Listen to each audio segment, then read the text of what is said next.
This is Dr. Lou Sella. So you just became a head coach and you're running the Flexbone. Well, congratulations.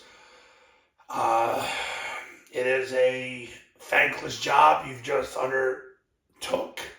Not because of the Flexbone, but because you're going to try to be a head coach.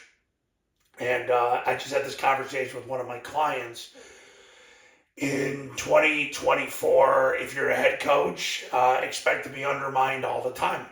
I mean, if Ryan Day and James Franklin get undermined 24 hours a day, 7 days a week, 365 days a year, what chance do you have? So you just became a head coach and now you're going to run the Flexbone. Well, I'm going to give you 15 things you got to figure out. You got to figure this out. Okay, now, if you become my client, it's all figured out for you. But these are things you got to figure out. Number one, what's your mission? What's your mission with the offense? Because without a mission, you're going to be abstract. You're going to be all over the place. Then your kids and coaches don't trust you. They don't play for you. And then eventually, they either quit on you or they try to get you fired. That's how it works. Number two, equipment.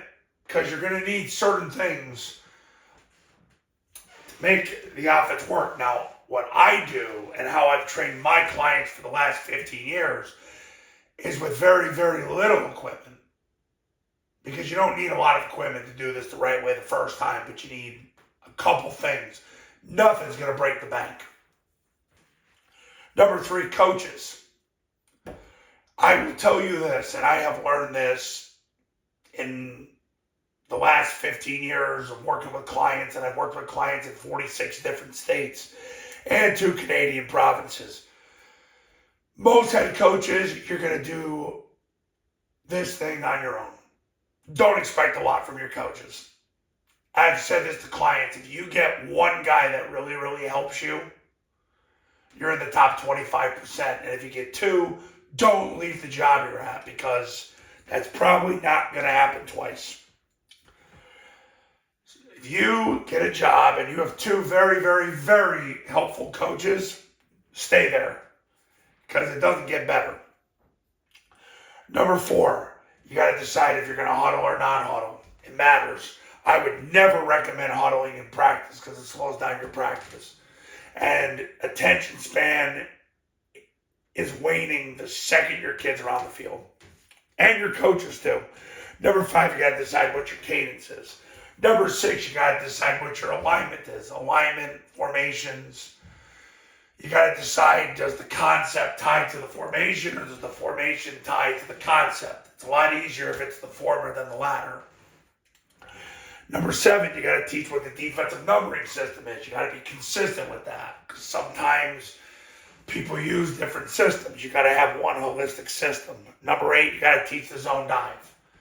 You got to teach the triple team. If you don't teach a triple team, you're cheating your players. It's been the greatest invention in my lifetime with the offense.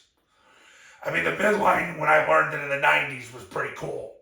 This is game freaking changing, the zone dive, the triple team. Because the foul when the kick come off, and you get triple teams on that as well. Midline triple option. Guys, nobody's running inside veer anymore. Okay, it's done. All right, midline triple option's a better way. You get more yards per play on it because you can cancel the defensive tackle and the defensive end. So if they come out with a 2 or 3 technique, you can cancel that player with the football and you don't have to block them.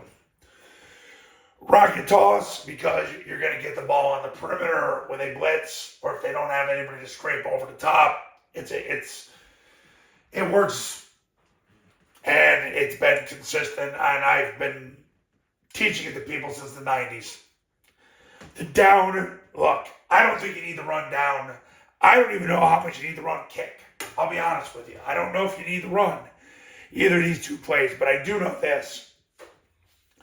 If you're going to run a lot of this, you have to put that in, because you need something to constrain the D-gap player and to take advantage of him when he's trying to stay outside. You run up underneath. That's why down's important, but really down has not been a big play since 2022, where Air Force was running it about 5 times a game, but they were also running more of that. How are you going to throw the ball? The number one issue I see with high school coaches, they have too many pass concepts. Look, if you throw the ball more than 10 times a game, you're probably losing. Very few times do I ever hear of a triple option team winning and they threw more than 10 times. Doesn't happen. So you got to figure out to go all in on what. And then finally the situations, quarterback sneak, how to run freeze, how to spike the ball when you're trying to stop the clock, victory formation, Hail Mary. You got to have all that ready to go. So you just became a head coach, you're running the Flexbone. There's 15 things you need to think about. Now, if you become my client, the thinking is done. It's all done for you. So when you're ready to become a client and you're ready to do things the right way the first time and you're ready to win now, call me at 570-332-0265. 570-332-0265. I'll see you in the next video. Talk soon.